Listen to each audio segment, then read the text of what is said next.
Olá, tudo bem? Hoje, o meu estado de São Paulo, olha que bacana. Gente, ótima noite, extraordinária noite, porque hoje, à noite hoje, nós vamos receber hoje Didier, geólogo Didier.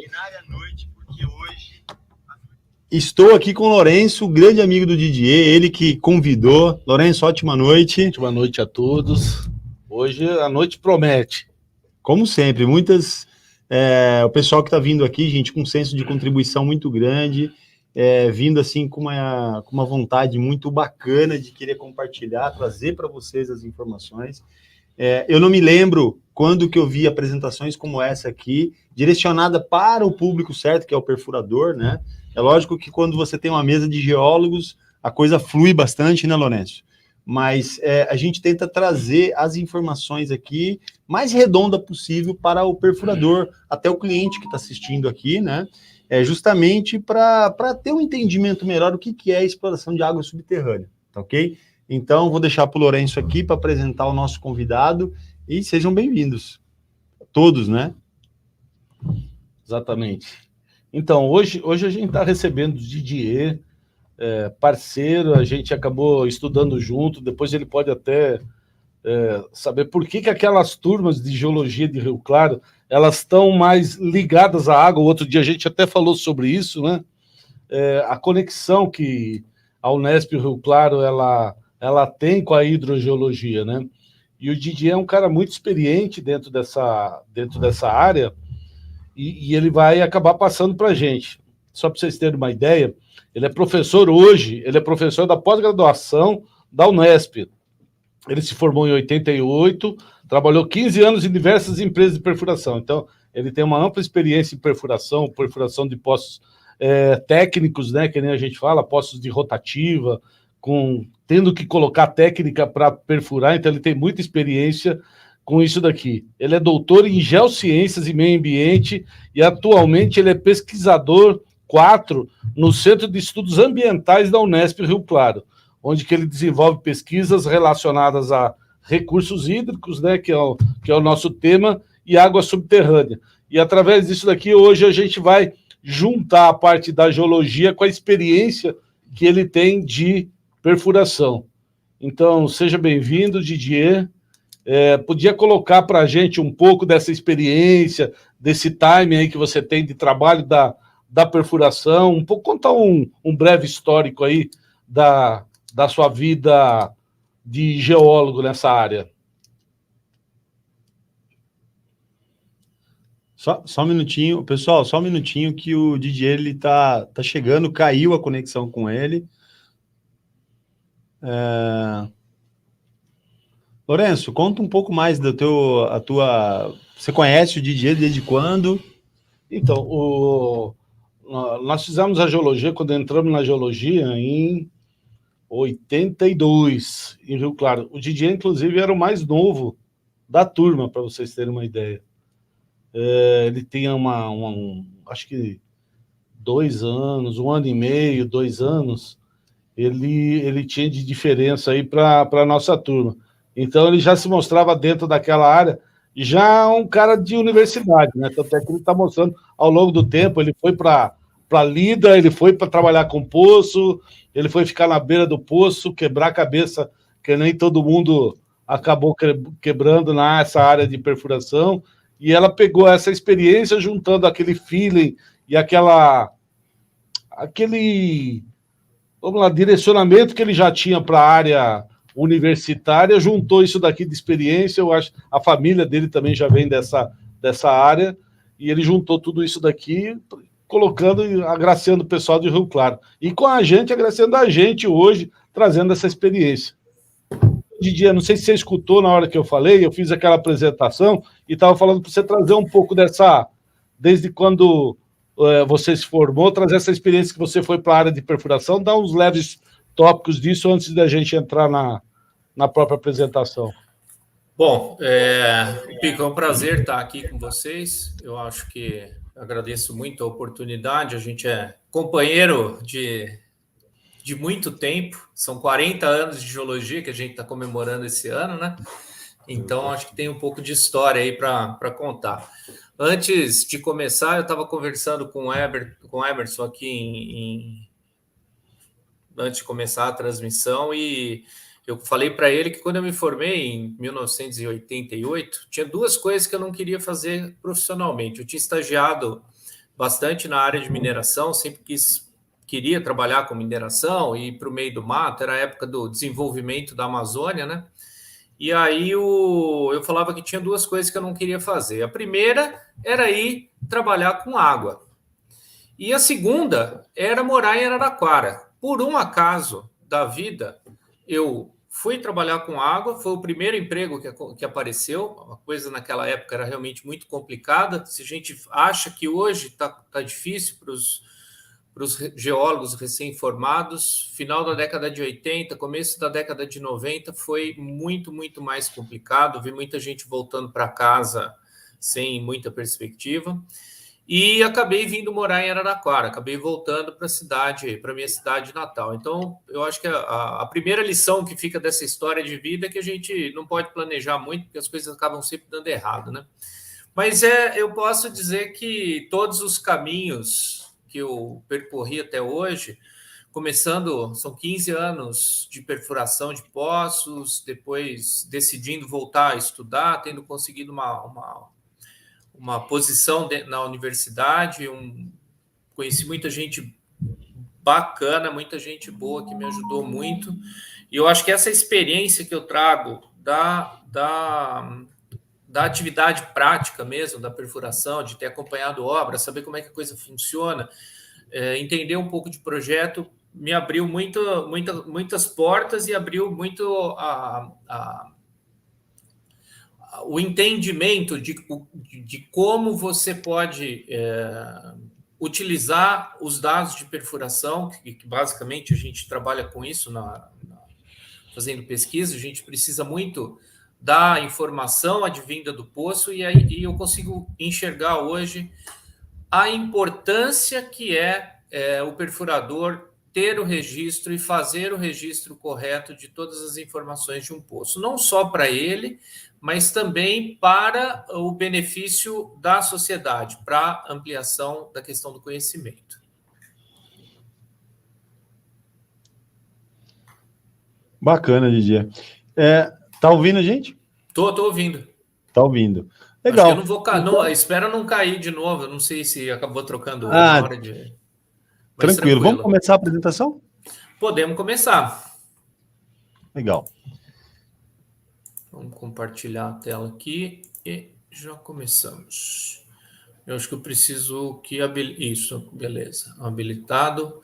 Vamos embora. Então, bom, o Lourenço entrou em contato comigo e pediu para a gente conversar um pouco sobre a geologia do estado de São Paulo, né? É uma conversa, um bate-papo que vai ser relativamente rápido, e a gente depois vai ter um tempo para perguntas e para trocar algumas ideias e algumas experiências. Antes de começar, bom, o Pico já fez um pouco a minha introdução, Lourenço, né? Eu sou geólogo formado pela Unesp em 1987. Essa é a nossa turma. Tem nessa sala tem duas pessoas que estão aqui, né? Esse daqui é o nosso amigo Lourenço. Esse cara no canto aqui sou eu. Era bem magrinho, deu uma engordada. Acho que o casamento faz isso com a gente mesmo. E desse povo todo aqui tem 1, 2, 3, 4,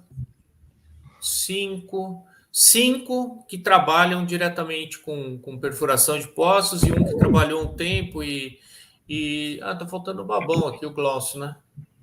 Tem mais o Glaucio também que trabalha com perfuração de poços. Então, é uma turma que bastante gente acabou enveredando por esse caminho, né? Nesse meio tempo, então, eu trabalhei em várias empresas de perfuração. Foram 15 anos de perfuração. Eu comecei na Corner em 1988. Trabalhei basicamente pela Corner, trabalhei muito na Bacia de Taubaté, na região de São José dos Campos, Caçapava, e também muito na Grande São Paulo, acompanhei poço tanto no sedimentar quanto poço no cristalino. Na época ainda a gente não tinha as rotopneumáticas, basicamente era tudo percussora, né? Era um trabalho que assim, você tinha que ir lá de vez em quando, levar um pouco de carvão, porque o avanço era relativamente muito lento, uma máquina dessa furava 2, 3 metros por dia, comparado com as rotopneumáticas de hoje, o avanço é muito grande, né? E depois disso eu fui trabalhar na Constrole, trabalhei 1 ano na Constrole, trabalhei em Minas Gerais, na Vale do Rio Doce, perfurando nas minas de ferro para rebaixamento do lençol. Foi uma experiência muito grande. Eu cheguei na época, a gente tinha 3 máquinas trabalhando lá em Itabira, e guardo boas lembranças desse período. Foi muito complicado, mas eu guardo boas lembranças. E depois eu trabalhei 5 anos na Contep, na antiga Contep, com o Luiz Guidorz, o Mário Nascimento, aí já na perfuração de poços de grande porte, poços profundos, para a exploração basicamente do sistema aquífero Guarani. Eu tive a oportunidade de trabalhar no Uruguai, trabalhei no Nordeste também, na Bahia, bacia do Recôncavo Tucano, e depois desse período Contep eu andei meio nômade, voltei para a Constrole, trabalhei em umas empresas que já não existem mais, e acabei trabalhando também com empresas de consultoria, que isso abriu a minha mente ou a minha vontade de entrar para essa área de pesquisa, de entender um pouco mais, não a obra, mas sim entender um pouco mais a questão da utilização do recurso e como é que a gente podia otimizar isso daí, sob várias óticas. E trabalhei 2 anos na Geoplan, em Sorocaba, que foi minha última experiência profissional no mercado de perfuração. Eu saí de lá em 2002 e fiz meu doutorado em Rio Claro, na Unesp. E, bom, desde 2002, então, eu acho que eu tive essa guinada na carreira e eu resolvi partir para entender um pouco como é que a água subterrânea se comporta e o que é que a gente consegue de informações e como é que a gente pode contribuir com essas informações e com esse conhecimento para melhorar a gestão desse recurso, para que não falte água para as futuras gerações. Então, além das águas subterrâneas, eu trabalho também com água de rio, porque existe uma relação direta entre água subterrânea e água de rio. Trabalho também com algumas coisas relacionadas a clima também, então, para entender um pouco essa questão dos caminhos que a água percorre. Então, eu estou na Unesp, a Universidade Estadual Paulista, lá no campus de Rio Claro, contratado como pesquisador desde 2011. Eu fiquei 7 anos trabalhando 9 anos praticamente trabalhando em projetos, 4 anos para fazer o doutorado, mais 5 trabalhando em projetos desenvolvidos lá. E hoje eu coordeno um laboratório, que é o Laboratório de Recursos Hídricos e Isótopos Ambientais. Então, a gente trabalha com elementos químicos para exatamente entender essa interação entre chuva, água subterrânea, recarga, a alimentação dos rios, entender um pouco essa movimentação aí das águas, né?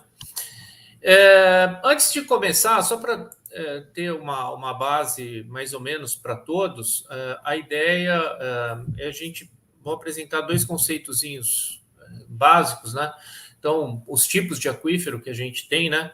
E eles são função das características dos materiais geológicos.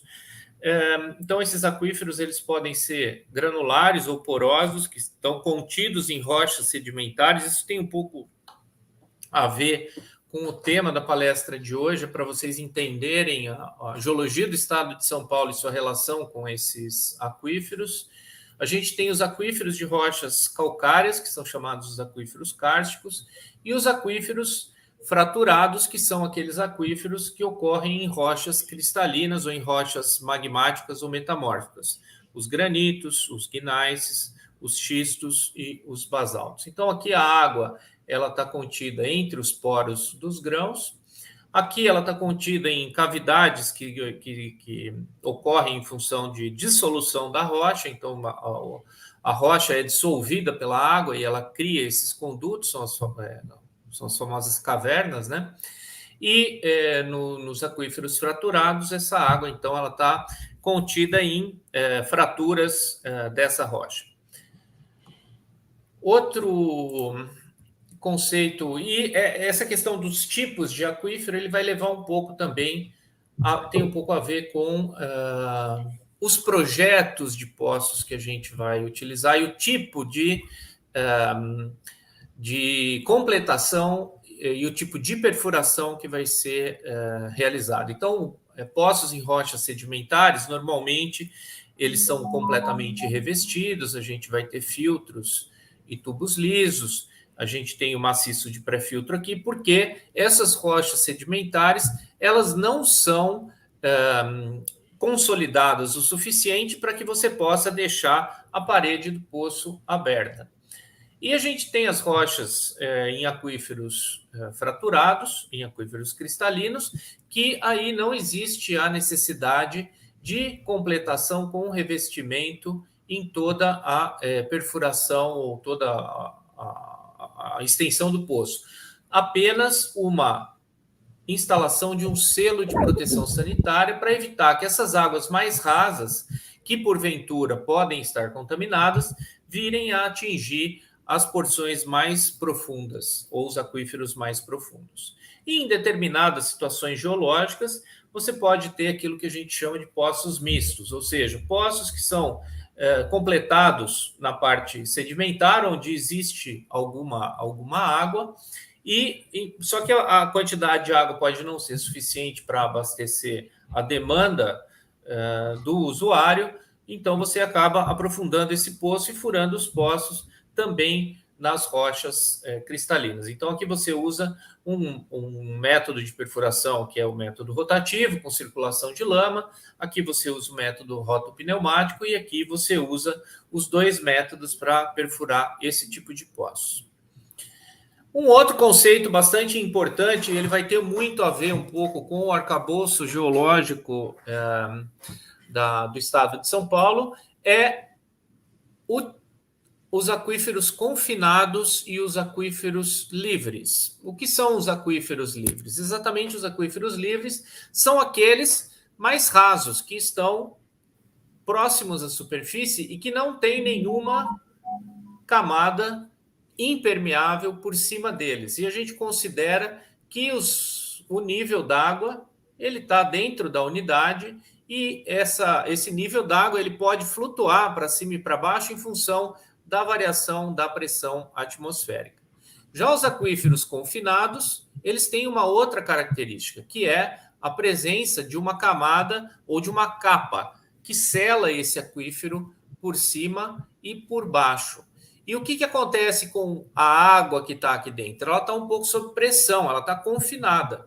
Então, o nível d'água nunca vai ser dentro do aquífero. O nível d'água sempre vai ser acima do topo desse aquífero. E é aí que ocorrem os fenômenos de artesianismo, porque se a superfície do terreno cortar esse poço, a água vai sair sozinha, sem necessidade de utilizar bomba. Então, é muito importante a gente ter isso em mente. Todas as unidades geológicas que estão em afloramento, provavelmente elas vão constituir aquíferos livres, ou seja, existe a reposição de água, isso é outra coisa muito importante, existe a reposição de água pela chuva e pela infiltração. Tá aí a importância da gente não impermeabilizar todas as superfícies e deixar alguma superfície impermeável para que essa água consiga infiltrar e recarregar esse tipo de aquífero. Já nos aquíferos confinados, essa possibilidade de recarga ela deixa de existir. E os níveis d'água sempre estão acima do topo. Por quê? Porque tem uma camada aqui em cima que está espremendo um pouco essas rochas que constituem o aquífero, gerando alguma pressão.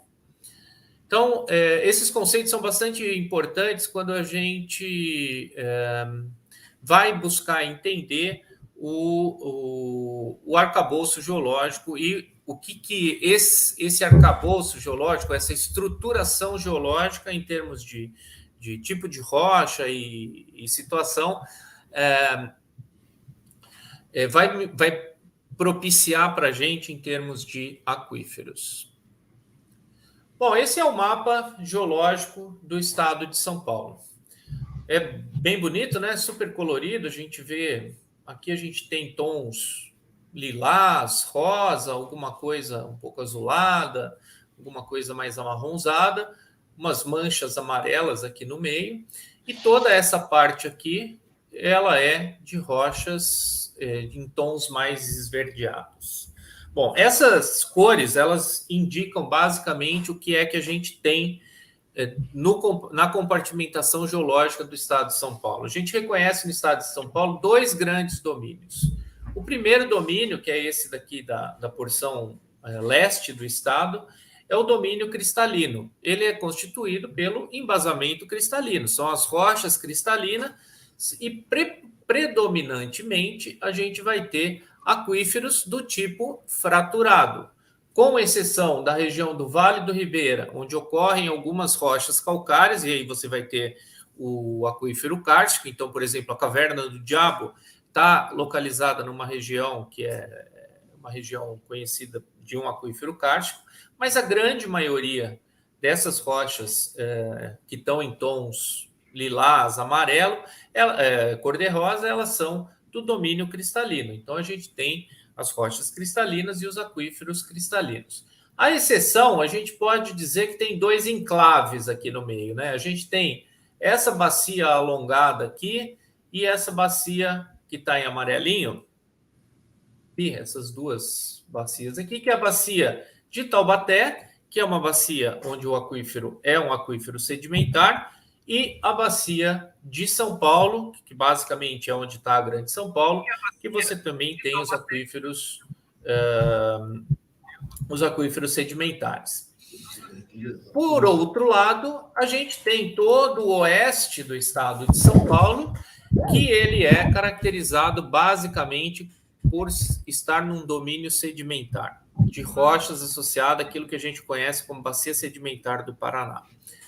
Nessa bacia sedimentar, então a gente tem basicamente aquíferos sedimentares, mas a gente também tem aqui na beira do rio Paranapanema, na região de Ribeirão Preto, Araraquara, Jaú, afloramentos de basalto, que produzem a tal da terra roxa, e a gente tem, então, um aquífero fraturado no meio dessa estrutura ou desse domínio sedimentar da bacia do Paraná. Então, aquilo que eu mostrei dos poços mistos, pode acontecer nessas regiões aqui, tanto da bacia de Taubaté quanto da bacia de São Paulo, você furar poços no sedimento e na rocha, como também toda essa região aqui de verde mais clarinho, que é onde estão as rochas do Grupo Bauru, que, por vezes, os poços acabam sendo poços mistos. Você capta água no Bauru e depois você continua a sua perfuração com martelo e você vai, então, captar água nos basaltos da formação Serra Geral, que são extremamente produtivos. Uma coisa bastante importante, quando a gente pensa em água subterrânea no estado de São Paulo, a gente tem que reconhecer a importância da água subterrânea para o estado. Se a gente olhar, isso é um levantamento da CETESB, feito há alguns anos já. Se a gente olhar em termos de população ou de número de municípios, a gente vai ver que 31% dos municípios são abastecidos exclusivamente por água superficial e 48% dos municípios exclusivamente por água subterrânea, 20% por fontes mistas, ou seja, capta água de poço, mas também tem uma estaçãozinha de tratamento e você tem um balanço, você tem uma fonte mista, que eu costumo dizer, né? Água superficial e água subterrânea. Evidentemente que, do ponto de vista de município, a gente enxerga a importância da água subterrânea. Quando a gente vai olhar a questão da população atendida, a gente vê que, comparativamente, a população atendida por sistemas de abastecimento de água exclusivamente baseados em água superficial é muito maior, até porque a Grande São Paulo concentra quase metade da população do estado e ela é praticamente exclusivamente abastecida por água superficial, com exceção de algumas cidades. Guarulhos tem alguns sistemas que são baseados em água subterrânea, Diadema tinha algumas coisas, mas o grosso da Grande São Paulo é abastecido por água superficial, pelo sistema Cantareira e a represa de... esqueci o nome, Guarapiranga. Em compensação, a população que é abastecida por água superficial, por água subterrânea, é muito pequena. Mas nos sistemas mistos, a gente vê que boa parte da população de São Paulo depende da água subterrânea. Então, não tem como a gente escapar dessa questão da utilização de águas subterrâneas para o abastecimento. E essa distribuição ela tem muito a ver com aquele arcabouço geológico, aquela estruturação, aquela divisão do estado em dois grandes compartimentos que eu falei para vocês anteriormente. Então, toda essa borda oeste aqui, ela basicamente é abastecida, as cidades são abastecidas por água superficial. Aqui é a região do aquífero cristalino. Então, a produção dos poços não é tão grande que permite o abastecimento de grandes populações. Em compensação, todo o oeste do estado de São Paulo, ele depende muito das águas subterrâneas. Seja porque, primeiro porque você tem bons aquíferos, você tem o aquífero Bauru, você tem o próprio aquífero Serra Geral, você tem o famoso sistema aquífero Guarani, que está nessa porção oeste do estado e faz com que a perfuração de poços seja alguma coisa muito atrativa. Você vai fazer poços para atender as demandas no local e poços com produção de água que são suficientes para abastecer um grande número de cidades que têm populações entre 10, 30, 40 mil habitantes, com exceção de Ribeirão Preto, que é 100% abastecido por água subterrânea e já tem hoje quase 750 mil habitantes. Tá? Então, essa estruturação geológica mostrou a vocação que o Estado tem para a utilização de águas subterrâneas para o abastecimento público.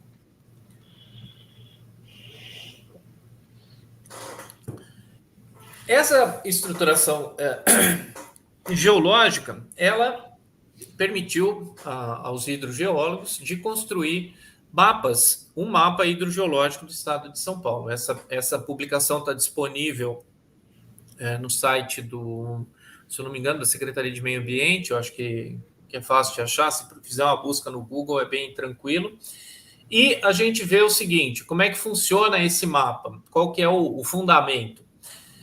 Existe uma diferença de cores, basicamente são duas cores. O que a gente tem? A gente tem uma cor verde e a gente tem tons azulados, e a intensidade dos tons indica a produtividade do aquífero. Então, quanto mais produtivo forem os poços explorados nesse aquífero, mais escuro vai ser o tom. Então, por exemplo, toda essa parte do embasamento cristalino aqui, a gente vê que ele tem um tom verde claro, mais claro do que onde afloram as rochas, os basaltos da formação Serra Geral. Por quê? Porque os basaltos da formação Serra Geral, eles têm uma produtividade maior. E a mesma coisa para os aquíferos porosos. Então, a gente tem aqui o sistema aquífero Tubarão, num verde clarinho, mais claro do que o sistema aquífero Guarani, que, por sua vez, é mais escuro do que o sistema aquífero Bauru. Então, essa é basicamente o sistema de classificação desses mapas hidrogeológicos. Como é que você consulta esses mapas hidrogeológicos para entender o que está acontecendo? E se a gente fizer um corte ao longo dessa linha vermelha aqui, do litoral até mais ou menos ali Santa Fé do Sul, na beira do Rio Paraná, passando para Aparecida do Taboado, Paranaíba ali, o que a gente vai ter?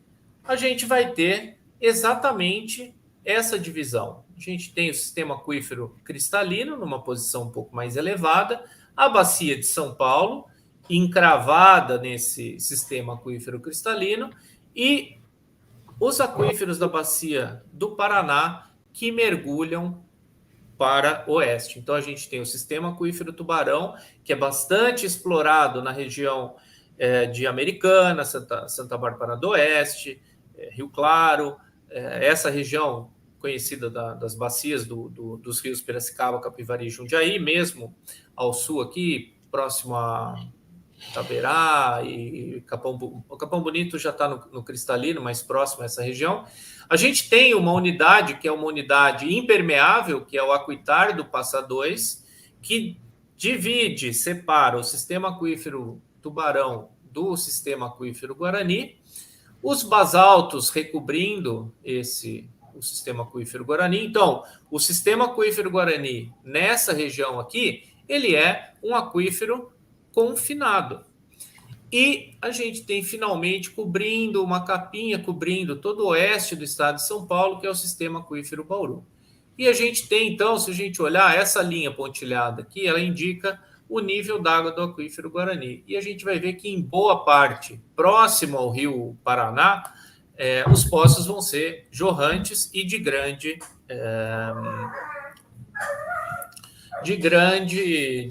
vazão. Então, a gente reconhece esses dois domínios. O domínio cristalino, onde tem os enclaves, né? A bacia de São Paulo, a bacia de Taubaté, que são aquíferos livres, e a bacia do Paraná, que você tem basicamente aquíferos sedimentares, com um aquífero fraturado, um aquífero do tipo cristalino, que são os basaltos, que podem ser livres. Então, em toda essa parte aqui onde eles estão aflorando, eles são livres. O Bauru é livre em toda a sua área de ocorrência, ou confinado quando eles estão recobertos por outras unidades. São Paulo tem um número quase pornográfico de poços. Isso é um mapa que a gente fez para um projeto há muitos anos atrás. Ele está um pouco desatualizado, mas cada pontinho azul desse é um poço. Então, a gente já tem regiões onde eu tenho mais de quase um poço por quilômetro quadrado. Isso são poços oficiais. Eu não estou nem dizendo do que não é oficializado. E uma análise recente indica que existem hoje no estado de São Paulo, dentro da base de dados do DAE, mais de 180 mil poços outorgados no estado de São Paulo. E a gente pode ver que, a partir dos anos de 2014, isso daqui parou em 2019, eu não tenho, por conta da pandemia, não houve uma atualização dessa base de dados de outorga por parte do DAE, a gente vê um aumento praticamente exponencial do número de poços outorgados. Eu atribuo isso basicamente a dois aspectos. O primeiro aspecto é o aspecto climático. A gente, em 2014, teve a famosa falta de chuva, o pessoal chama de crise hídrica, mas eu costumo dizer que é crise de gestão, né? Não é uma crise hídrica, não é porque choveu menos, continua chovendo o suficiente para alimentar os reservatórios, a água que foi muito mal utilizada, e houve também uma certa simplificação no processo de obtenção de licença e de outorga, o que também levou as pessoas a buscar a regularização de suas obras de perfuração. Então, essa questão da simplificação, eu acho que talvez ajudou um pouco a diminuir a questão da informalidade, que é uma característica uma característica do brasileiro, né? Bom, falando um pouco desses aquíferos, então, o que é que a gente tem? Nesse domínio de rochas cristalinas pré-cambrianas, a gente tem os aquíferos cristalinos, tem uma área de ocorrência de 53 mil quilômetros quadrados, é um aquífero do tipo fissurado. A gente pode chamar ele de livre a semi-confinado, livre porque ele está aflorando. Essas características são uma descrição hidrogeológica, ele tem uma extensão regional, ele é um aquífero de grande extensão. Ele é descontínuo. Por que ele é descontínuo? Porque eu posso fazer um poço aqui e o outro poço a 50 metros, e o poço a 50 metros não pegar a mesma fratura que o poço que eu fiz pegou e não ter água. Então, isso indica uma heterogeneidade muito grande e uma descontinuidade. Esse é o grande desafio de captar água nesses aquíferos, ou seja, reconhecer regiões em que essas estruturas apareçam para você ter ou diminuir a sua incerteza em relação à perfuração, né? Então, para isso existem técnicas geofísicas de investigação, que não é o tópico da conversa de hoje, mas existem ferramentas e existem pessoas capacitadas para reduzir a incerteza em relação à perfuração de poços. Não que a geofísica sempre vai acertar. Isso daí eu costumo brincar que a geofísica e o cara da varinha, eles têm mais ou menos o mesmo índice de acerto. Os geofísicos ficam bravos comigo, mas eu tenho provas disso daí, eu tenho experiência de vida para contar algumas histórias. Os poços têm profundidades que variam entre 50, estou falando aqui em 250 metros, mas a gente já tem conhecimento de poços de mais 400, 450 metros perfurados nesses aquíferos, até por conta do aumento da capacidade dos poços. As vazões não são muito baixas, de 5 a 30 metros cúbicos por hora em média. E as águas normalmente têm uma baixa salinidade. Essa é uma característica de todas as águas do estado de São Paulo. Elas são águas boas para a gente beber, não são águas com grandes problemas de potabilidade. Existem algumas situações, mas de maneira geral, algumas situações pontuais, mas de maneira geral, essas águas são de baixa salinidade. Como é que esse aquífero funciona? Bom, basicamente, ele funciona da seguinte forma. Ele sempre é coberto por uma camada de solo, que pode ter espessuras variadas. Ela pode não existir, como ela pode ter de 30, 40, 50 metros. Essa camada de solo, ela constitui um aquífero que, para atender pequenas demandas, propriedades pequenas, ela é satisfatória. E eu costumo dizer que proteger essa parte aqui é muito importante para proteger o que está acontecendo embaixo. Tanto proteger da poluição, como proteger preservando a capacidade ou a possibilidade de água infiltrar. Porque a água que vai alimentar essas fraturas que estão no maciço rochoso, ela necessariamente vai ser armazenada nessa parte de cima, que vai atuar um pouco como uma esponja. Então, ela vai ser uma caixa d'água, ela vai ser uma caixa de passagem. Ela recebe a água da chuva e ela distribui posteriormente para essas fraturas. E é importante também a gente considerar que essa parte de solo normalmente está conectada aos rios. Então, essa água também é importante, não só do ponto de vista de usar a água subterrânea, mas também do ponto de vista de manutenção das vazões dos rios no período de estiagem. Então, a gente também tem que pensar um pouco nisso quando a gente for instalar a bateria de poços. Uma bateria de poços pode, de alguma maneira, retirar uma água que poderia estar alimentando o rio, e ela é importante para isso daí. Nessas bacias, nessas regiões tem esses enclaves, né? Tem a bacia de Taubaté, a bacia de São Paulo, existe uma terceira bacia aqui na região do litoral sul, que também, apesar de não ter muita gente morando, é utilizado para a exploração de água subterrânea, e já são aquíferos do tipo poroso ou do tipo sedimentar, também livre a semi-confinado. Tem extensão limitada, porque eles são limitados espacialmente. São heterogêneos por conta do sistema de deposição, eles são constituídos basicamente por intercalações de areia e de argila, então isso faz com que ocorra uma certa heterogeneidade. Eu acho que quem já trabalhou na Bacia de São Paulo, na Bacia de Taubaté, sabe, por exemplo, que existem regiões que são melhores produtoras de água e outras que são piores. Por exemplo, Taubaté, eu cheguei a acompanhar poço na cidade de Taubaté, são 150, são mais de 300 metros de argila. Guaratinguetá tem lugar que não tem nenhuma lente de areia. Em compensação, você vai para Lorena, você vê poços na época, de 60, 70 metros cúbicos por hora. E a mesma coisa na Grande São Paulo. Então, ele tem essa variabilidade muito grande em termos de vazão. As águas são um pouco mais salinizadas que as águas das rochas cristalinas. Por quê? Porque a circulação é mais lenta. Então, elas são um pouquinho mais salinas, porque a água fica mais tempo lá em contato com a rocha e ela vai dissolvendo os minerais e ela vai se salinizando um pouco mais, porque ela flui de maneira muito mais lenta, ela fica muito mais tempo armazenada. Já as rochas cristalinas, a água entra e sai rapidamente. E, basicamente, ela funciona como o solo do aquífero anterior que eu mostrei para vocês, do cristalino. Então, você tem as áreas de recarga, de infiltração, a água entra aqui, também está conectado com os rios, a gente tem que começar a pensar um pouco nessa questão, qual o papel das águas subterrâneas, não só para o abastecimento de água das pessoas, mas também para o abastecimento de água de sistemas ecológicos que dependem de água, como rios.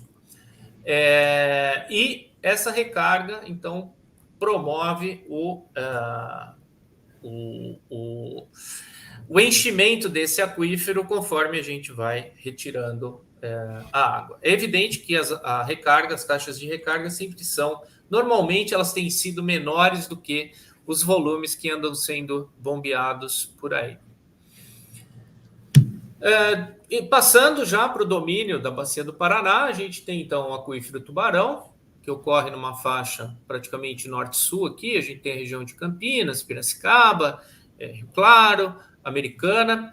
É um aquífero do tipo granular e poroso, também nessa área aqui, livre a semiconfinado, também descontínuo, porque são intercalações de rochas mais argilosas com rochas mais arenosas, e as profundidades de captação podem atingir até 500 metros de profundidade, com vazões não muito altas.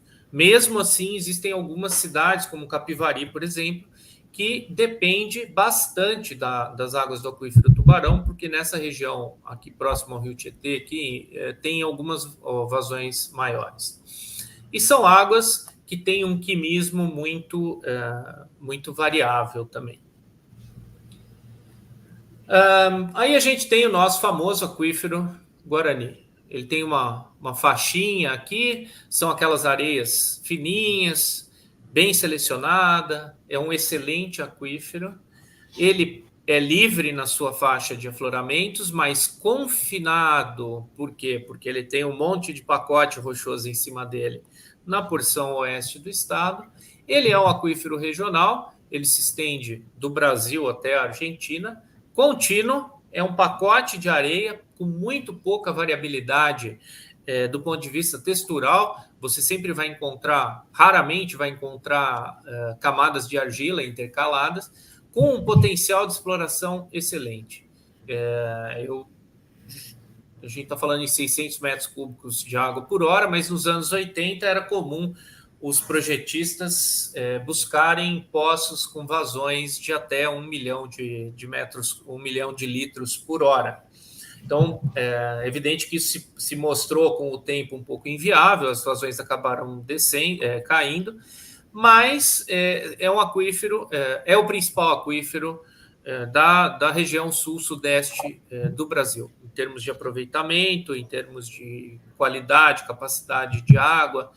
As águas normalmente são pouco salinizadas, próximas à região de afloramento, e conforme a gente vai andando para cá, as águas passam a ser mais salinizadas e muda um pouco a característica dela, mas elas continuam sendo normalmente potáveis.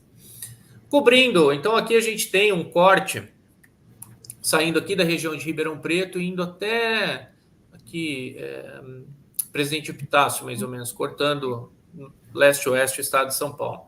O que a gente tem, basicamente, é isso. A gente tem a área de afloramento na região de Altinópolis, Batatais, ali aquela região ali franca. A água entra por aqui e ela vai se movimentar nessa direção até chegar aqui a Presidente Epitácio. Ele tem espessuras mais ou menos constantes, em torno de 250 metros, o aquífero Guarani, e é um aquífero bastante conhecido já. Por quê?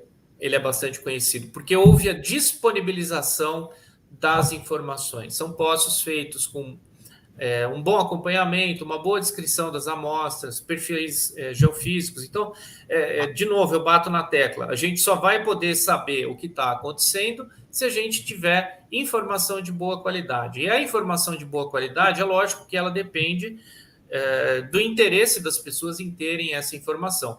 E depende também de mudar um pouco o conceito do meu poço. O poço pode até ser seu, mas a água não é sua, a água é de todos. Então, a informação que você pode prover para a sociedade, quando você pensa no meu poço, eu acho que ela deve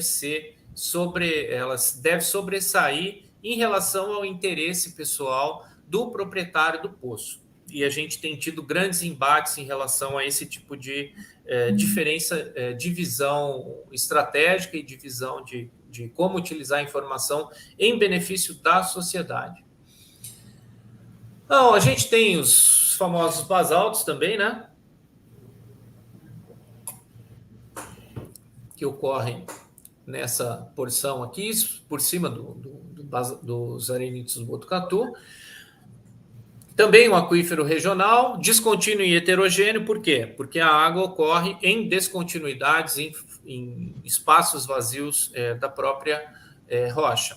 Vazões entre 50 e 70 metros cúbicos, é muito importante em algumas regiões para o abastecimento das cidades, e são águas também de excelente qualidade. Aqui a gente tem algumas figuras, e o que a gente aprendeu nesse tempo todo em relação a esse aquífero basáltico é que não são essas estruturas verticais que armazenam água, e sim as estruturas horizontais. Então, a gente vê que a água ela vai tender a descer por aqui, mas essas estruturas horizontalizadas é por onde a água vai tender, então, a fluir. Ou seja, você não precisa de um levantamento de fraturas ou um levantamento geológico muito detalhado para explorar a água nesse aquífero. Por quê? O tipo de acamamento dessas rochas fez com que, quando você tinha um derrame, porque essas rochas elas ocorrem como derrames de lava. Imagina o vulcão lá no Havaí, você tem a lava correndo e as porções que estão em contato com superfícies mais frias, elas vão se resfriar rapidamente e vão produzir um fraturamento horizontalizado muito cerrado. E também você tem um escape de gás que produz algumas bolhas. Então, nessas zonas, depois você tem um outro derrame, e assim sucessivamente. Nisso que a gente chama de zona interderrame, entre dois derrames de lava, é que normalmente a gente encontra a água nos basaltos. O pessoal da geologia de engenharia, na época das grandes barragens no Rio Tietê, no Rio Paraná, ensinou muito para os hidrogeólogos como é que era o comportamento hidráulico e hidrogeológico desse tipo de rocha, porque eles literalmente estavam dentro do aquífero com a água saindo por ali. Eles tinham, o objetivo deles era que não tivesse água para a obra, mas eles ajudaram, ou essas obras ajudaram a gente então a entender como é que esses aquíferos funcionavam. E finalmente a gente tem então o sistema aquífero Bauru, com espessuras de 100 a 250 metros, mais espessas nessa região e menos espessas nessa, composto por várias unidades geológicas com diversas características, e isso se reflete nessa variabilidade enorme de vazão.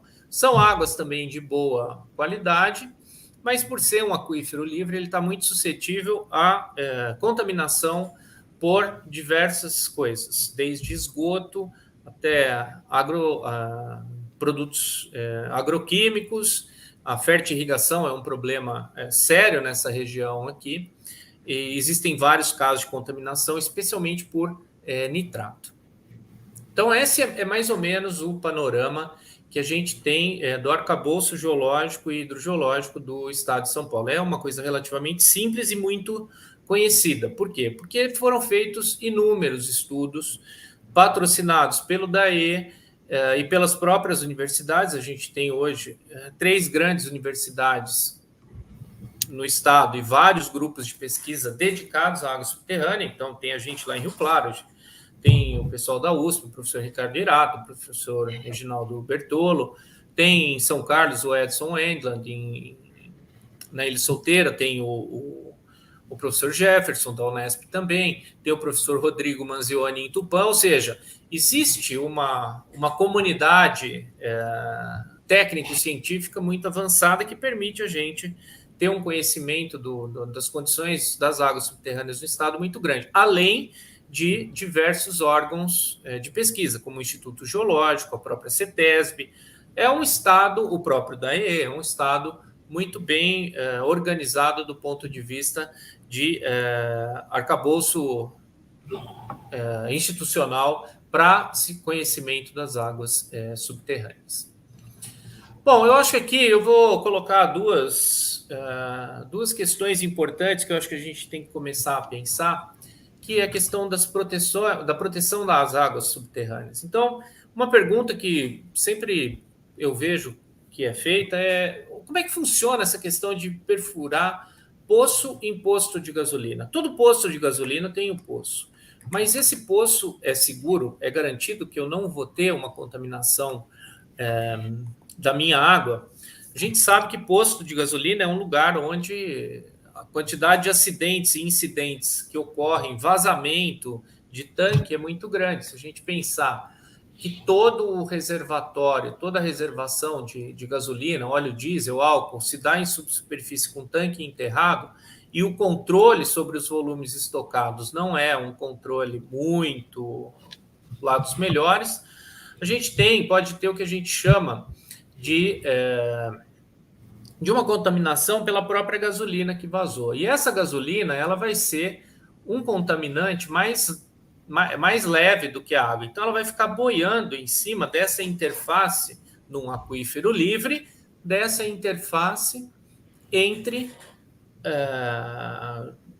ou nas proximidades do nível d'água. Se eu colocar um poço aqui, é evidente que o risco de eu ter algum tipo de contaminação é muito grande. Então, deve-se ter muito claro e o cuidado deve ser nesse sentido, primeiro, de saber se no seu posto existe a possibilidade de algum tipo de vazamento.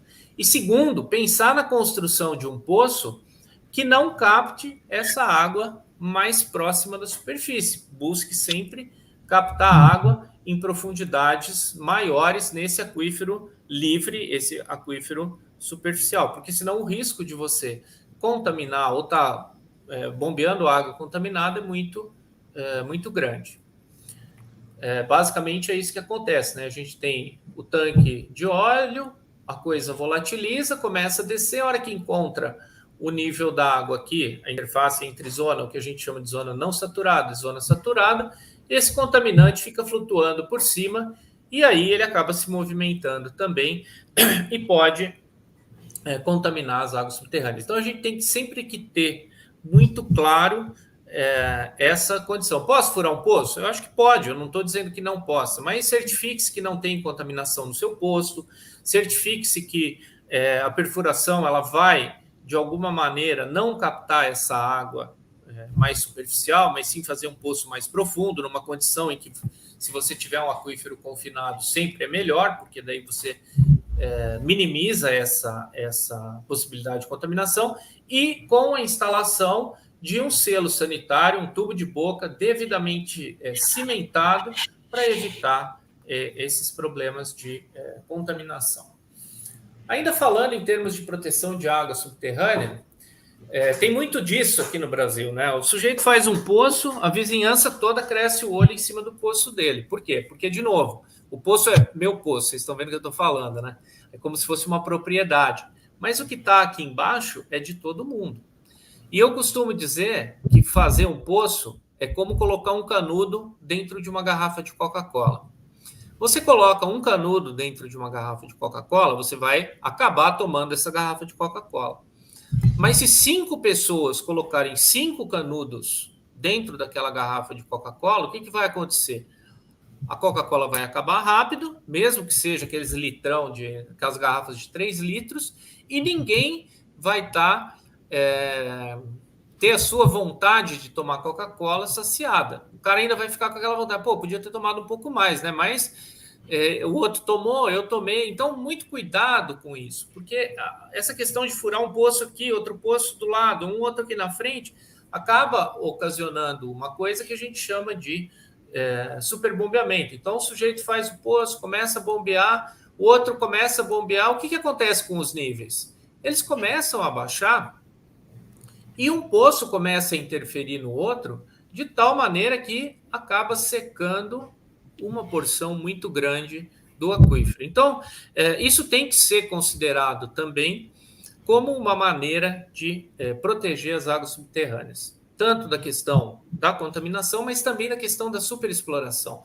Às vezes, as taxas de renovação dessas águas são muito lentas. Eu posso dizer, por exemplo, a experiência que a gente tem no aquífero Guarani, ou mesmo em outros aquíferos, que você tem, sei lá, 50, 60 anos é o tempo que a água levou entre se infiltrar e ser bombeada num determinado poço. Esse é um tempo muito difícil da gente fazer uma gestão de sucesso, uma gestão que preserve o recurso. Então, eu sempre tenho, todas as minhas falas, eu sempre tenho alertado as pessoas nesse sentido.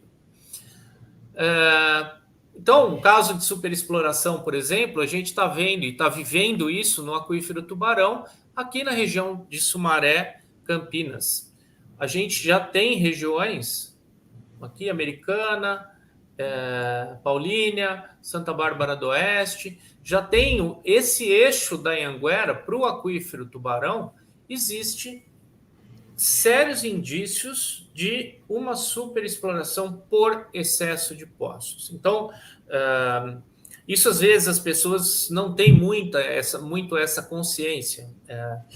Eu preciso do poço porque o sistema público não me atende com água de qualidade.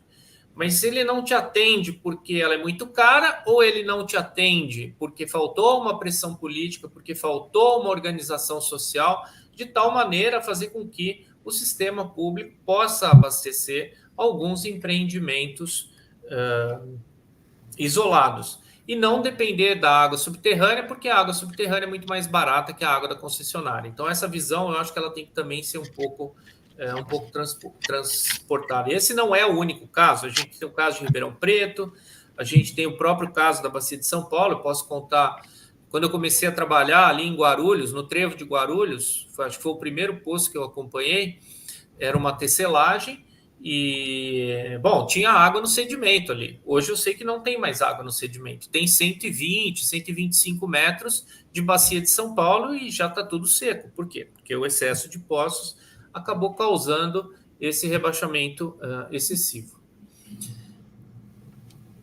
Em termos de legislação, eu já estou quase acabando, viu? O DAES instituiu há uns 4, 5 anos atrás um processo inteiramente online para o cadastramento ou para a solicitação de permissões de uso de água, o famoso outorga. Então, essa é a cara do site. A pessoa tem que preencher um cadastro.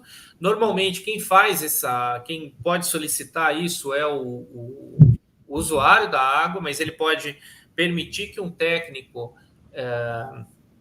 faça isso por ele, e é obtida conjuntamente uma licença de perfuração e operação. Algumas informações são necessárias, como o uso da água, uma avaliação de como é que essa água vai ser usada, quanto vai ser usada em cada processo, para onde ela vai depois, por conta do tratamento, e a renovação é feita a cada 5 anos.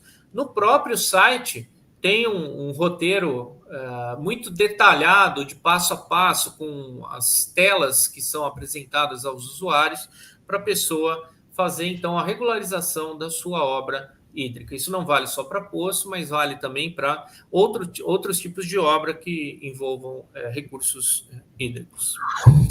E, para finalizar, eu queria falar sobre 2 coisas que eu acho importante. 2022, no dia 22 de março de todo ano, é o Dia Mundial da Água. E esse ano eles resolveram homenagear as águas subterrâneas. E o mote, ou o lema desse ano para o Dia Mundial da Água é tornando o invisível visível. Então, é importante a gente pensar um pouco nessa questão de que a gente está explorando um recurso que é finito, a gente está dependendo dele, e ele é invisível. A gente, de alguma maneira, o que eu estou fazendo hoje com vocês aqui, essa conversa, é uma forma da gente transformar esse recurso invisível, que é muito diferente de um rio você chega em cima da ponte e você vê a água passando. O sujeito, ele chega na boca do poço, a única coisa que ele vê é a boca do poço. Então, eu acho que é importante a gente estar falando para transformar essas questões, algumas questões que eu coloquei agora, de proteção, da importância da água subterrânea para outras coisas que não para o abastecimento, para mim, Didier, são bastante importantes. Então, a gente tem que fazer desse recurso invisível algo que seja visível e palpável para a população. E também, vou fazer um jabazinho aqui, o Pico não está sabendo disso, mas eu estou na comissão organizadora do 22º Congresso Brasileiro de Águas Subterrâneas. Depois de 3 anos, vai ser em São Paulo, vai ser um congresso presencial no Espaço Arca, ali na Vila Leopoldina, de 2 a 5 de agosto. Ele é promovido pela ABAS e pela Associação Nacional de Empresas de Perfuração de Poços, além de outros patrocinadores diversos, vão vir outros ainda. E durante esse congresso, a gente tem eventos importantes que estão relacionados à perfuração de poços. Então, a gente tem o Encontro Nacional de Perfuradores de Poços, a gente tem aí uma série de expositores que promovem palestras, que fazem um pouco de propaganda e que convidam os perfuradores a participar para conhecer o que tem de mais atual em termos de mercado. Então, eu convido a todos que tiverem o interesse de participar do Congresso. O Congresso, é lógico que tem uma taxa, mas para a participação na feira, que é a Feira Nacional de Água, o acesso é gratuito, e aí vocês vão poder conversar com fornecedores, com empresas de perfuração, com empresas governamentais, e conhecer um pouco desse panorama, desse mercado, e também científico, se tiver interesse, a respeito das águas subterrâneas. Bom, gente, era isso. Eu gostaria muito de agradecer novamente o Emerson e o Lourenço Pico, né, pela oportunidade de estar aqui conversando com vocês. Eu deixo meu e-mail, se vocês quiserem entrar em contato. Didier Gastman, não são muitos que tem por aí, então não vai ser muito difícil de me achar. E eu me coloco à disposição para ajudar sempre no que for possível. Muito obrigado. Legal. Didier, fala para a gente com relação a... Você falou um pouco do aquífero Guarani, falou um pouco sobre contaminação, né? Sim. Ribeirão Preto, por que hoje Ribeirão Preto o perfurador tem dificuldade em tirar uma licença de perfuração no município? Exatamente. Se a gente considerar hoje Ribeirão Preto, o grande usuário de água em Ribeirão Preto e o grande perdulário da água em Ribeirão Preto é o sistema de abastecimento público, por uma falta de planejamento. Ribeirão Preto hoje é abastecido por 110, 111 poços, mais ou menos. Esse excesso de poços dentro da cidade acabou ocasionando aquele cone de rebaixamento. Então, se eu começar a colocar mais poços ali, eu vou piorar a situação. Então, na década de, se eu não me engano, no final da década do começo dos anos 2000, foi feito um estudo com o pessoal da Alemanha, eles fizeram algumas modelagens e tal, e foi definido que Ribeirão Preto ia ser criada uma zona de restrição e controle. Então, dentro dessa zona de restrição e controle, existem condições diferentes e muito mais complicadas para se realizar a perfuração de poços. É o mesmo caso, por exemplo, uma outra região de restrição e controle bastante conhecida, provavelmente de quem trabalha na Grande São Paulo, é a região de Urubatuba. Ali é Ponto Socorro, aquela região lá, que tem um problema seríssimo de contaminação e foi obrigado a impor uma condição de restrição e controle, porque você não podia deixar o sujeito furar o poço lá, porque ele ia fornecer água contaminada. Havia uma pergunta bem legal, essa pergunta bem... Posso responder? Lógico. Tiago, talvez eu vou fazer uma propaganda contra aqui. Quando eu comecei a trabalhar, eu e o Lourenço, no século passado, existiam muito poucas empresas de perfuração. Realmente eram poucas empresas. A gente tinha aí, não sei, umas 5, 6 empresas que centralizavam todo o negócio. E desde aquela época eu vinha falando, olha, os perfuradores vão matar a galinha dos ovos de ouro deles. O que é a galinha dos ovos de ouro deles? São os aquíferos.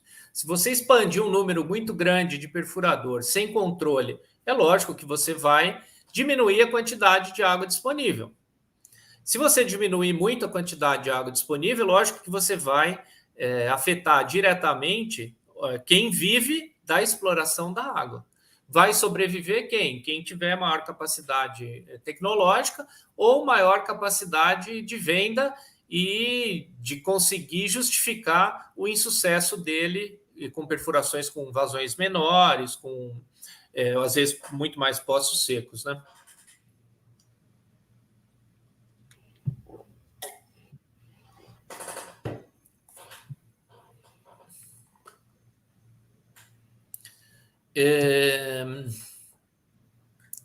Olha, o Anselmo, a pergunta, eu acho que, assim, provavelmente a perfuração você pode fazer. Agora, eu recomendo sempre, antes de começar a utilizar a água, fazer uma análise para ver se essa água é potável, porque como a gente está dentro de um ambiente urbano, onde a gente tem uma série de fontes de contaminação, e essas contaminações normalmente vão atingir a parte superficial, as partes rasas dos aquíferos, o risco é grande.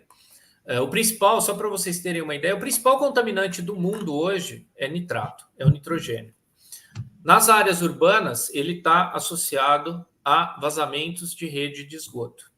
Então, uma cidade como São Paulo, que tem uma cobertura de coleta de rede de esgoto, que deve estar beirando uns 60%, 70%, com uma rede que deve ter alguns milhares de quilômetros, a quantidade de vazamento que deve ter nessa rede é enorme. E esses vazamentos de esgoto vão propiciar essa contaminação por nitrato em áreas urbanas. Então, assim, eu acho que tem que ter muito cuidado. Primeiro, você não pode furar em qualquer lugar. Segundo, você tem que conhecer um pouco o entorno onde você está para ver se existem essas possíveis fontes. Então, o que são possíveis fontes? Uma empresa, uma fossa, uma rede de esgoto que apresenta problemas constantemente, um posto de gasolina. Então, regiões essencialmente urbanas, em áreas com terrenos grandes, a possibilidade de você ter esse tipo de contaminação vai ser menor, porque as unidades habitacionais estão melhor distribuídas e você não tem uma atividade industrial importante na área que possa, de alguma maneira, ter contaminado o solo no passado. Didier, a gente tem colocado bastante, em cima até dessa própria pergunta, né? E aquilo que você está colocando de conhecer bastante, nós temos conversado bastante sobre isso com o próprio perfurador, a necessidade que ele tem de estar sendo auxiliado, estar sendo supervisionado o projeto dele por um geólogo, onde que ele dê todo o subsídio técnico para ele poder perfurar um poço no local adequado, conforme você disse, para minimizar o risco, e que com um projeto adequado, onde que ele faça uma proteção sanitária que atinja os objetivos de pegar uma água com qualidade e não acabar misturando os aquíferos bons com os aquíferos ruins, sem proteção e sem nada. E aí, muitas vezes, eles colocam para a gente, mas o que é aquífero bom, o que é aquífero ruim, como que eu sei? Falou, olha, se você tiver associado ou supervisionado, ou auxiliado por um geólogo, ele vai te dar esse daqui para fugir desse aquífero livre. Um dos elementos que eu coloco bastante, a gente fala isso aí com o Emerson, com perfuradores, é que quando a gente acaba furando um poço, que nem o exemplo que você deu do canudinho, a gente falou que o próprio canudinho é uma fístula que a gente cria da superfície até o fundo, e a gente vai levando essa contaminação para baixo por falta de técnica de perfuração, né? Não é nem a técnica de perfuração, é a técnica de completação do poço, né? Eu acho que existem normas técnicas, não é à toa, a gente pode até questionar uma ou outra, especialmente em relação a esse problema de isolamento sanitário, que raramente são seguidas pelos perfuradores, né? Por exemplo, eu sempre cito isso, o pessoal que usa martelo, assim, é muito raro ver um perfurador que usa martelo, ele cimentar o tubo dele, o tubo de boca. Normalmente ele instala o tubo com a intenção de poder sacar ele. Aí todo pó de pedra acaba saindo da perfuração, acaba entupindo aquele espaço até nem entupir, porque ele vai ficar na parte de cima e o cara não consegue cimentar posteriormente, né? E para evitar, sei lá, baratear um pouco o custo da obra, ou baratear o custo operacional dele, eu acho que é uma economia, assim, à base de porcaria. Se a gente imaginar, eu não tenho mais ideia de custo, não tenho mais ideia de nada, mas frente ao preço de uma perfuração, quanto custa você cimentar um tubo, esperar, nem precisa nem esperar, porque você tem um monte de produtos químicos que vão acelerar a pega do seu cimento. Você pode... Isso desde quando eu comecei já existia isso. A gente cimentava o tubo de boca, com 2 horas a gente já estava furando de novo. Ou seja, existem maneiras das pessoas trabalharem respeitando as normas e protegendo o poço e evitando essa questão que você levantou, né? Do próprio poço funcionar como um transporte de contaminante, né? Ô, Didier, nós temos um curso para o perfurador, né? E o bacana é o seguinte, a gente sempre está ouvindo alguém falar, algum geólogo falando que é importante fazer o isolamento sanitário, que é importante usar o cimento, existe tecnologia, tudo tal, né? Mas assim, no nosso treinamento, nós estamos agora na 7ª turma do método perfurador de sucesso, né? Nós já temos mais de 200 alunos já que passaram pelo nosso treinamento, né? Comigo e com o Lourenço. E é bacana o seguinte, que lá a gente mostra um passo a passo de uma perfuração, onde nós mostramos como que é feito esse isolamento sanitário, ok? Mostramos até um poço de rocha, em que nós perfuramos 40 metros de sedimento, fizemos o encaixe na rocha, ok? Fizemos o isolamento sanitário, isso das 9 da manhã às 13 horas. No dia seguinte, nós terminamos o poço até às 10 da manhã, um poço de 100 metros. Então, assim, dá para fazer bem feito, dá para utilizar desses recursos tecnológicos que você falou, tá ok? Colocar uma prova lá que a cura do cimento vai ser feita, que você não vai ter contaminação nenhuma, que isso, como norma, pode passar como um diferencial quando poucos fazem, entendeu? E tem um detalhe, nós fizemos também, gravamos um poço de sedimento com uma cimentação com válvula, entendeu? Mostramos a cimentação dela sendo feita de baixo para cima, né, com a válvula instalada lá num tubo, e num tubo de fibra, não era nem um tubo de aço, entendeu? Então, assim, com paciência, com planejamento, dá para fazer bem feito, dá para atender a norma, dá para pegar todo esse material, usar como um portfólio de uma empresa que respeita o meio ambiente, entendeu? Dentro do nosso treinamento, Didier, nós colocamos lá que a empresa ela tem que ter uma visão, né, no plano de negócio dela. Ela tem que ter a missão e, principalmente, quais são os valores da empresa de perfuração, né? Você é uma empresa ética, você preserva o meio ambiente, você cuida, por quê? Temos filhos, vamos ter netos, né? E o que você está deixando aqui, né? Pô, às vezes parece bacana falar sobre legado, tudo tal, mas qual que é o nosso legado? Nós, como perfuradores, eu trabalho há 30 anos como perfuração e hoje eu estou aqui nesse projeto com o Lourenço. Nossa equipe já tem mais de 10 pessoas já, né? Mas a gente sempre fala em preservação e assim, você falou lá atrás que não sabe o porquê que às vezes o perfurador ele deixa de fazer, né? Por falta de. Pode atrapalhar a produtividade. E eu vejo o seguinte, Didi, que falta realmente o perfurador parar, montar um planejamento. Poxa, vamos fazer.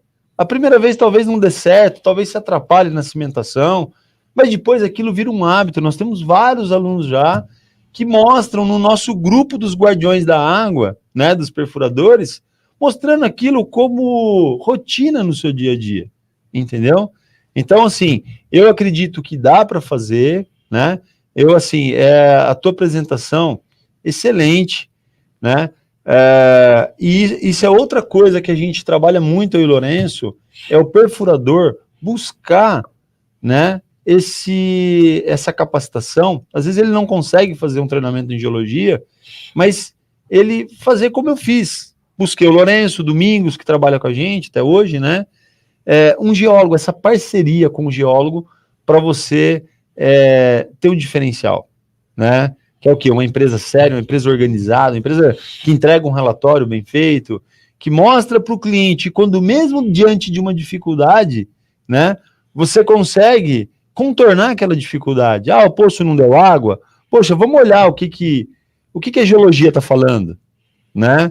Ah, o poço deu contaminação, que nem hoje. Hoje eu fui num cliente que o cliente falou para mim que o poço dele estava com excesso de ferro. O Lourenço fez um orçamento para o cliente, mais de 80 mil reais, entendeu?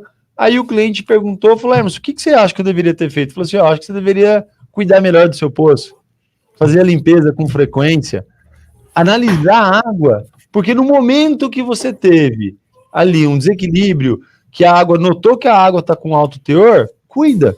Então, é outra coisa que a gente valoriza muito também, Didier, que o perfurador, eu falo que ele constrói, ele sabe, ele trabalha muito para construir, mas ele investe pouco no cuidado dos poços, entendeu? Se ele criar uma infraestrutura, um departamento na empresa dele, que ele vai cuidar dos poços, cuidar da potabilidade, ele vai ser uma empresa muito mais respeitada do que só perfurar.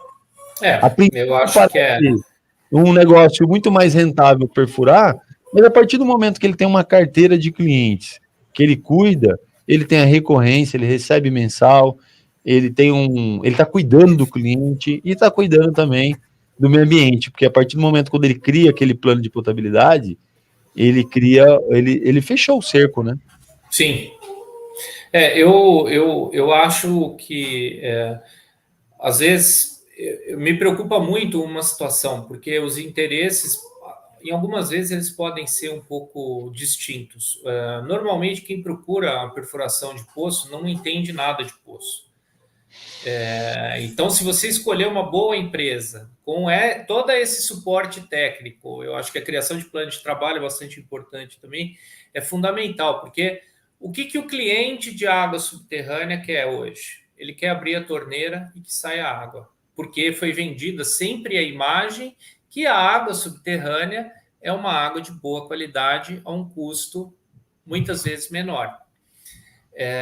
E muitas vezes as pessoas elas acabam não vendendo os problemas, porque é lógico que tem problema. A natureza ela é complexa, ela não é uma coisa simples. Não é todo lugar que eu vou ter um aquífero Guarani que vai me dar 600 metros cúbicos de água por hora. E mesmo assim a gente sabe que tem problemas. A gente tem problema de potabilidade relacionado a flúor, a gente tem problema de potabilidade em alguns lugares relacionado a arsênio. Então existem problemas também. O cromo no Bauru.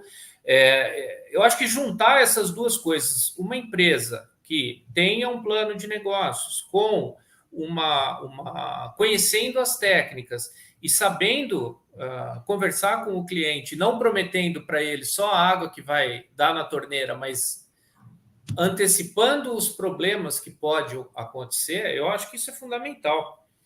Isso é fundamental. Eu gosto muito de contar uma história que aconteceu na família, né? A gente brinca aqui, casa de ferreiro, espeto de pau, né? Meu sogro resolveu fazer um poço no sítio dele. Eu falei, não, senhor Hermes, vê aí quanto é que o senhor precisa de água, a gente faz um esquema lá, tem Bauru, que dá uma quantidade, era para irrigar um... Aí um dia ele me liga aqui, não, Didi, o poço está pronto, o cara está furando aqui, já deu 30 mil litros de água.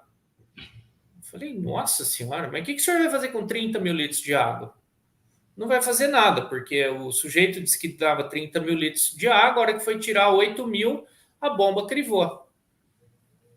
Então é casa de ferreiro, espeto de pau, né? Não precisava nada disso, né? Não, precisava ter conversado comigo. Didier, fica só um minutinho que eu vou chamar aqui para falar um pouco sobre os patrocinadores, o pessoal que apoia a gente aqui, tá ok? Pessoal, seguinte, sempre quando a gente está falando aqui, né, da construção dos poços, não dá para deixar de lembrar de como é construído os poços, qual revestimento você vai utilizar, né? E a grande dificuldade, às vezes, por exemplo, quando eu falo de tubos, né, tubos de revestimento, é importante você ter uma referência boa, né? Por exemplo, tubos da Emar, tá? Você quer, por exemplo, tirar grandes volumes de água, como que você vai calcular esse grande volume? Você tem que ver o potencial do aquífero, que foi o que o Didier falou aqui, né? Você tem que estudar a geologia, a hidrogeologia da região, né? E trabalhar com tubos que tenha alta resistência. Existe um mito, né? Que tubo de PVC, tubo gel, ele vai quebrar. Não, se você sabe como construir o poço e usa um material de excelente qualidade, com certeza você não vai ter problema, você vai ter vida longa. Eu tenho poços construídos com mais de 25 anos com tubos de PVC. Lógico que no começo lá a gente tinha uma dificuldade enorme na qualidade, mas isso hoje existe certificação e a Emar hoje é referência no mercado, então tá aqui, pode procurar os maiores distribuidores hoje do Brasil que trabalham com Emar. E falando também em brocas, como que a gente pode trabalhar com esses grandes diâmetros que a gente está falando aqui, né? Você tem que trabalhar não só com a broca, mas você também tem que trabalhar com alargadores, né? Para você trabalhar com esses grandes diâmetros, que nem o Didier falou aqui, no aquífero, 24, 30 polegadas, né? Então, você precisa ter essa tecnologia, porque tem gente ainda perfurando com uma única broca e aí o furo desvia, né? Então, é importante você ter esse conhecimento, trabalhar com alargadores, né? Alargadores num material alterado ou numa rocha consolidada, você usa uma broca específica, com botão, né, de tungstênio. E já num argilito, num arenito, aí você usa as brocas fresadas.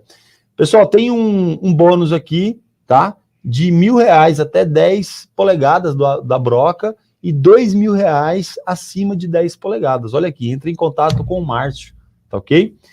Bom, e aí esses poços de grande diâmetro precisa de bombear água, né? E aí, você vai comprar tubo de aço? Nada. Hoje já tem tecnologia, procura Sampla, tá ok? Tá o contato deles aqui. Mangueiras flexíveis com custo muito acessível aí, comparando ao aço hoje, né? E também a facilidade da instalação, tá ok? Então, a gente só traz aqui produtos de excelência, tá bom? Vamos lá. Voltando, tem perguntas, Lourenço?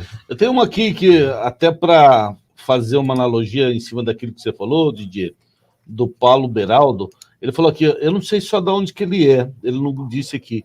Aqui nem o Papa Francisco consegue uma autorização de perfuração. Você colocou aqui que 2014 para frente, além das demandas, a facilitação do processo de outorga, ele facilitou inclusive até o número de postos ou o número de postos que a gente identifica. Trazendo daquilo que você falou no começo da palestra, a necessidade que para a gente fazer uma boa gestão de águas é a identificação desse processo. E o processo de outorga é uma coisa que linka todos esses dados. A gente teve outro dia aqui uma palestra do Piauí. Se você pensar o Piauí como a gente pensa que lá é uma... lá eles não vão fazer. Lá tem, se não me engano, ele falou 36 mil poços cadastrados, né? E por que eles estão cadastrados? Porque o processo de outorga também é facilitado, né? Então, fazendo uma analogia à facilitação desse processo de outorga com a gestão das águas, como que você levaria isso ou poderia levar isso daqui para outros estados? Até dentro da própria participação da ABAS aqui, que nós estamos aí já fervendo em agosto, trazer essa experiência de estados de facilitação de outorga para a gestão de águas. Eu acho que a questão de facilitação... bom, vamos lá. A outorga, ela é um instrumento de gestão. E ela é um instrumento de gestão a partir do momento que você conhece o usuário, você conhece a obra que foi implantada e você conhece a utilização da água. O grande problema de todos os sistemas de outorga no Brasil inteiro, não é privilégio de São Paulo, é que eles não geram bancos de dados inteligentes e com capacidade do cara que está atrás do computador saber, olha, naquela região eu tenho tantos poços, eu estou tirando tanto de água, eu posso ou não posso dar aquela outorga? O sistema de outorga hoje, ele acabou virando um pouco cartorial. O sujeito entra lá no site, preenche um cadastro e automaticamente ele vai ter o direito ao acesso de água. O Estado vai outorgar ele o uso de água. Então, o sistema de outorga, para mim, eficiente, ele tem que ser um sistema de outorga que funcione como uma base de informação confiável e que permita ao órgão gestor saber se naquele lugar ele pode permitir a utilização de água ou ele não pode permitir a utilização de água. E, além disso, eu vou muito mais longe do que isso. Se ele pode autorizar ao longo do ano, por exemplo, momentos em que o usuário pode tirar mais água ou menos água. E o que a gente vê em todos os sistemas de outorga hoje é que eles são basicamente cartoriais. Você vai lá, enfia a informação que eles estão pedindo, o cara faz um checklist. Antigamente era no papel, né? Você levava um carrinho de papel lá no escritório do DAE, o cara vai, tem os cartão do CNPJ? Tem.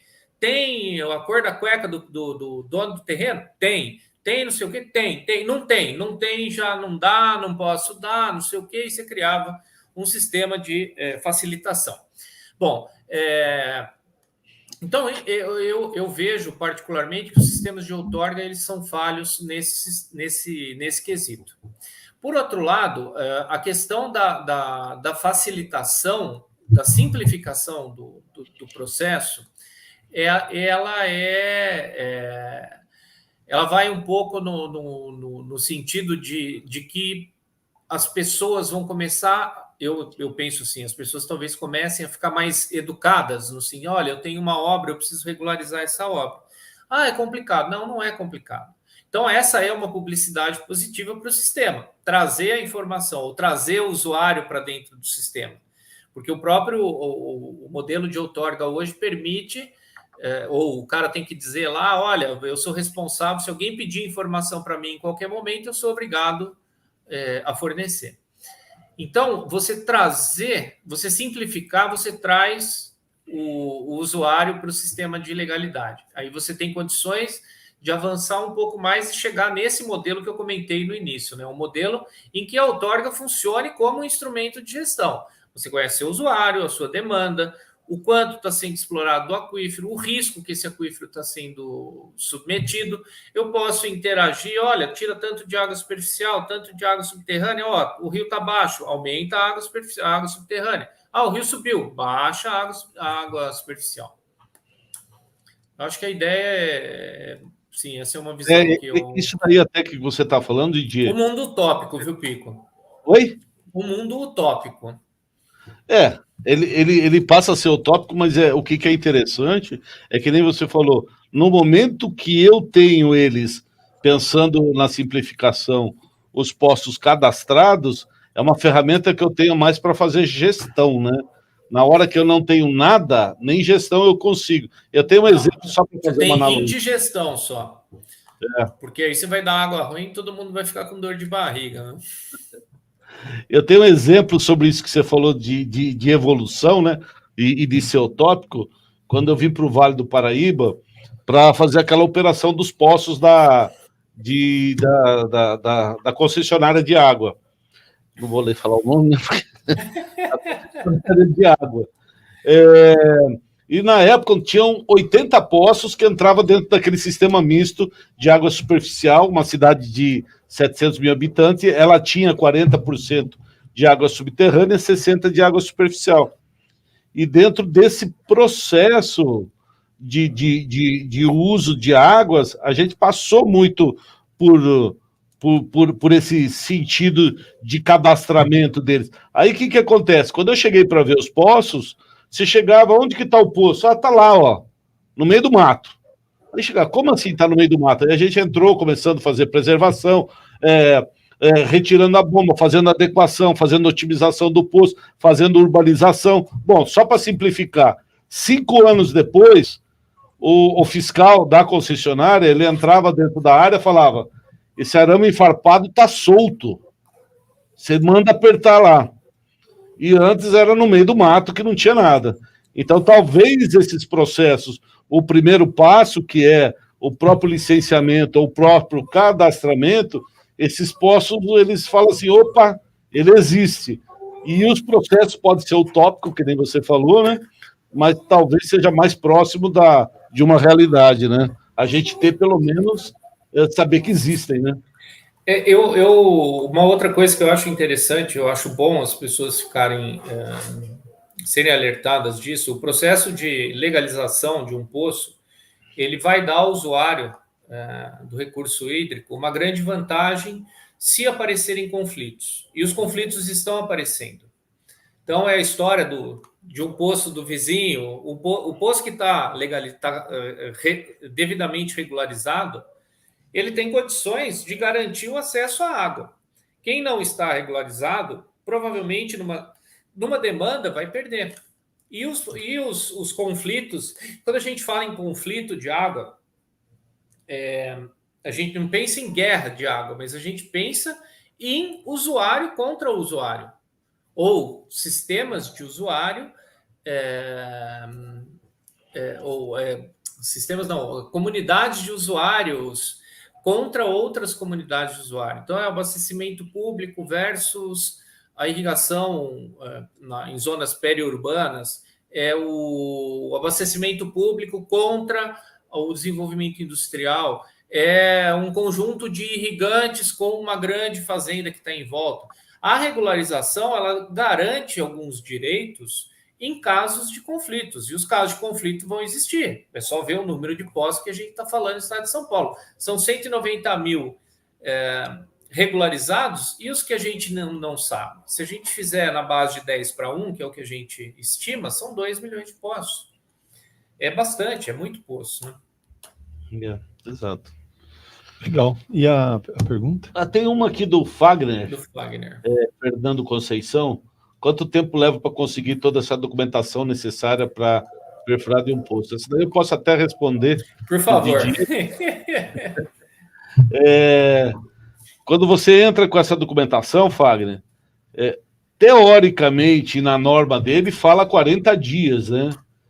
Tecnicamente, o que a gente vê é de 40 dias. Eu tenho um poço simples daí que foi feito, que foi solicitado, e às vezes demora 2 meses, 3 meses. Por quê? Porque eles fazem a distribuição para técnicos, e aí nós vamos cair na mão do técnico.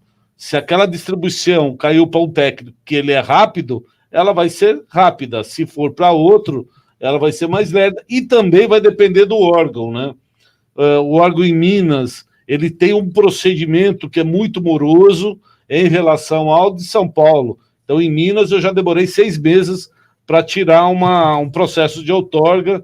Em São Paulo, já demorei 20 dias, já saiu esse processo de perfuração. Então, eles demandam ainda, não tem um procedimento linear, e nem cada órgão, em cada estado, tem o seu procedimento. Cada escritório do DAE também tem demandas diferentes, né? Também demandas diferentes. Por bacia, né? Exatamente. É isso aí. Didier, é isso aí. Didier, muito obrigado pela participação aqui. Eu espero que todos tenham gostado aí, que realmente a apresentação foi excepcional. Eu gostei muito, aprendi muito hoje aqui, né? E só agradecer aí a sua participação. Você falou do Pix, né? Depois a gente faz aí. Não, o dia que eu vou para São José, a gente toma uma cerveja. Né? É mais fácil. Esse Pix aí Pix é mais fácil. Na garrafinha, né? Então tá bom, gente. Muito obrigado, Lourenço. Obrigado a todos que participaram hoje aqui, tá? Tem muitos alunos aí hoje, os guardiões. Quem se forma, que faz o nosso treinamento, se chama Guardião da Água. Tem vários alunos novos da turma 7 que entraram aqui, tá? Parabéns, é isso aí, gente. É estudando, é conhecendo. É dessa forma que eu consegui ter informação, consegui melhorar o meu resultado no trabalho, entendeu? E também despertar essa consciência que a gente falou hoje aqui, que é tão importante para o perfurador. Saber o que está fazendo, saber como que está fazendo, né? E preservar nossos recursos aí. Nós estamos perto do Dia Mundial da Água e é importante você já masterizar isso aí, saber que isso é importante para a sua profissão, tá ok? Grande abraço, fiquem com Deus e até quinta-feira. Maravilha. Obrigado, Didier. Obrigado a todos.